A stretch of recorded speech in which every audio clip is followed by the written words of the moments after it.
আপনাদের সাথে রয়েছি আমি সুজাতা।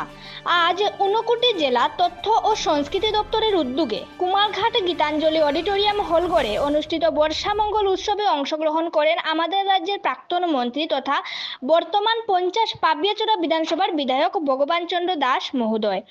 বর্ষামঙ্গল শব্দের অর্থই হলো বর্ষাকে মঙ্গলজনক শুভ করে তোলার জন্য উৎসব। এই উৎসব বাংলার চিরন্তন ঋতুচক্র ও প্রকৃতি নির্ভর জীবনধারাকে ঘিরে আয়োজিত হয়। এর মাধ্যমে বর্ষাকালীন ফসল, পরিবেশ এবং লোকজ সংস্কৃতির প্রতি কৃতজ্ঞতা ও শ্রদ্ধা জানানো হয়। আয়োজিত এই উৎসব আমাদের লোক সংস্কৃতি ও ঐতিহ্যকে নতুনভাবে তুলে ধরেছে। সঙ্গীত, নৃত্য ও শিল্পের অপূর্ব সমন্বয়ে ছিল সত্যি এক অনন্য সাংস্কৃতিক অভিজ্ঞতা। কুমারঘাট থেকে রুকন পালের রিপোর্ট। পক্ষ থেকে যে আয়োজিত সবাইকে আন্তরিক শুভেচ্ছা আমি জানাচ্ছি। বর্ষামঙ্গল অনুষ্ঠান আমরা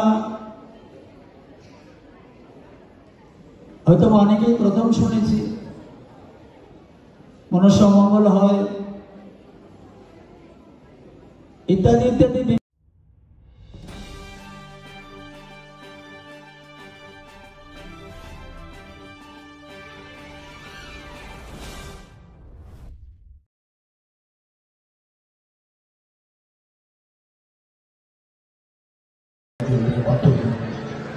আলো মানে জীবনের জয়গান, আলো মানে জ্ঞানের পর।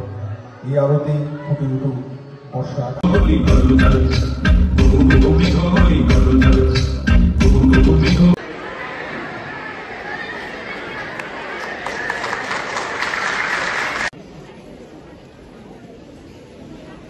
এই বর্ষামঙ্গল অনুষ্ঠান